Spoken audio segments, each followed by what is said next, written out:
Hi guys, Sandy here. Today I am back to talking about the life choices people are making in order to live a life more in tune with their wants and their needs. First, we have the lying flat movement. A couple of years ago, a Chinese millennial made a post on social media about how he had quit his job at a factory and after a brief stint in Tibet, was now living with his parents, jobless and not doing much at all. He explained that this was his way to protest against the pressures society and older generations placed upon the Chinese youth. Nowadays, they expect young workers to work from 9 to 6 days a week, probably working more hours than that actually, while living in wage poverty, unable to buy or rent a home or support themselves independently. So by lying flat, living a low productivity, low desire life, he was essentially pulling himself out of the rat race and freeing himself from society's expectations of him. Immediately, this post resonated with other Chinese millennials who decided to join the movement as well. It has since grown to the point of the Chinese president now censoring the social media posts on the subject and addressing the lying flat movement in his speeches. Now, if you want to know more about the lying flat movement, I will be posting a link to a video you can watch after this one, okay? Now, this movement quickly swept the globe. In the US, while we can't really say how many people have joined the movement and adopted the lifestyle,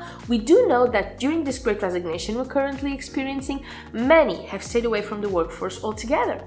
In fact, a survey from July 2021 states that 2.3 of Americans under 45 are planning on leaving the workforce, meaning that they don't want to trade jobs, they want to quit and not work at all. Maybe they want to stay home with the kids. Maybe they're experiencing burnout and need a much needed break. Or maybe the rat race just doesn't make sense to them anymore and they prefer to live a simpler life with less things but more time to do whatever they want. And then there's the FIRE movement, which started in the US and is based on the 1992 bestseller Your Money or Your Life by Joe Dominguez and Vicki Robin. FIRE is the acronym for Financial Independence Retire Early, and what it means is people don't want to waste their lives living for work anymore and want to create a plan that will allow them to retire early, like in their 30s or their 40s, leaving them with plenty of time to enjoy life comfortably.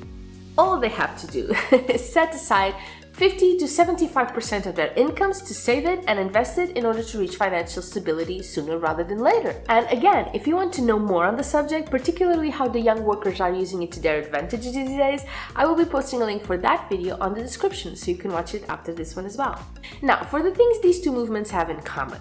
For starters, regardless of where they were born, they are both rebelling against consumerism, against how the need to own things is trapping young people in debt and forcing them to dedicate their lives to work in order to pay for those things they think they need. Both rely on the principle that you don't need as much as you think to live your life, that you can either work less or save money and not waste energy and money trying to get more and more material things. Now, another common trait is how they come from a total lack of trust in the system.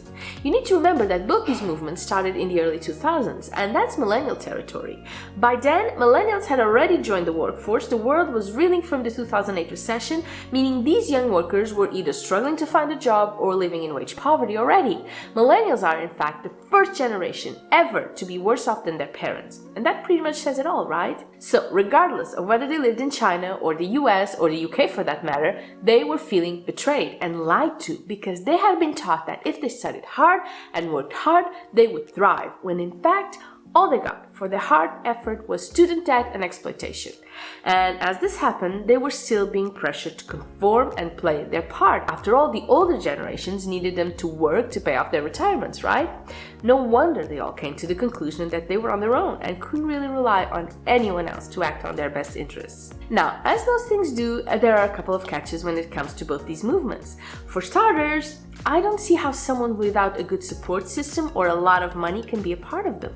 I mean, sure, you can live a low productivity, low desire life, but how will you pay your bills or support yourself in retirement? Sure, you can take a part-time or an odd job to pay for some of your expenses, but how can you keep a roof over your head in these current times? And how can you save 50% or more of your salary if what you are making is barely enough to make ends meet?